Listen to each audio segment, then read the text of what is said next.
G'day and welcome to 5 Minutes with Fitzy. He's here, Peter Fitzsimons. Hello. G'day. Good. The Women's World Cup, the FIFA World Cup 2023 will be co-hosted by Australia and New Zealand. Rugby man, you know the impact a World Cup can have on a sport. What do you expect it to do for women's football and football in this country? Well, I reckon, for a start I say soccer, but call me crazy.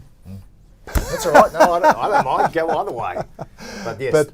But look, soccer's not particularly my game. When I see soccer, I don't go beauty. But the Women's World Cup, me with a lot of Australia, for whom soccer is not our first choice, we will lean forward. You know, the Matildas, there's something about them where you go, wow, gee, I want to watch them. And so in a World Cup, it's a phenomenal step forward for women's sport, for women's soccer in Australia, for the Matildas. Everything is good because we will watch as a nation. And what Antonio Samaranch, who was the iconic president of the IOC, International Olympic Committee, when Sydney, well before you were born, when Sydney, I was alive. when Sydney was awarded the games, that was in '93. Yeah, '93, September of '93. One of the things he said was, the measure of the success of a tournament, you need the home team to go well. So you would expect, I mean, there'll be all kinds of resources put towards the Matildas,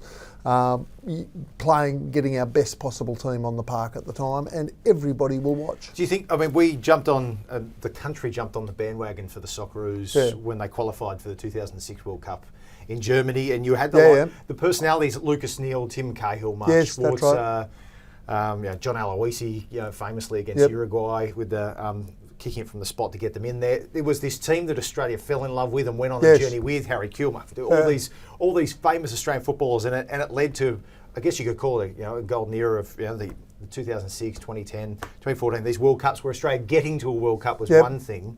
Do you feel it's almost, I guess at the moment things have jumped in terms of Australia's passion for the national football team, have jumped from the Socceroos across to the Matildas? Yes, but not necessarily for the game itself. Okay, so but the truth of it is, so again, an example from way back, nearly 40 years ago now, the America's Cup. The absolute truth of watching two yachts going back and forth, like I give a damn. But tell me that America held it for 126 years and Australia was about to take it off America in America. You bloody beauty. I cannot get enough of it. And the whole nation stopped.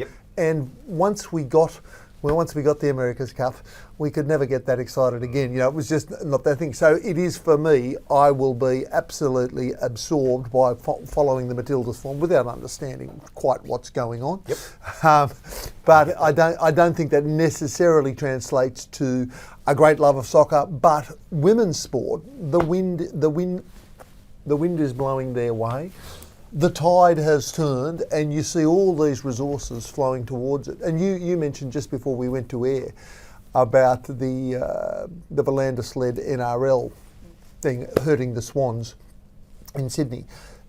I think it is a zero-sum game here, that when all this attention does go to women's sport, it must come away from men's sport, which is no bad thing. You talk about not being a diehard football watcher. Does it need to get back on our screens here in the country for it to, I guess, garner some interest? But, or is it one of those sports that can lean on its international status, the Premier Leagues, the Bundesliga? Yeah, that's it, the International League. I mean, the domestic soccer competition, shoot me. What are you interested? Are you fascinated when... Well, I'm busy with our league coverage here at Nine. But look, we can only speak the truth. The truth of it is, when the A-League or whatever's playing, okay, I wish them well. They've done really well and they've come from nowhere. It doesn't personally absorb me. But when the Matildas are playing, if they play in a friendly, like for example, I'd love there to be Matildas versus, I think they're the Silver Ferns, or the New Zealand women's team. That would be a great game right now because we've got the cup. Let's see how the two co-hosts will fare against each other. So when the barrier comes down between the two countries, how wonderful would it be to have that game played? And you could maybe have your All Blacks and Wallabies as a curtain raiser. Or you could have that absurd hybrid game. Let's not go to the hybrid ridiculous. No. Jump. This is every week, viewers, we're going to have 10 seconds where James Racy jumps down off the fence. Are you for the hybrid game or against it?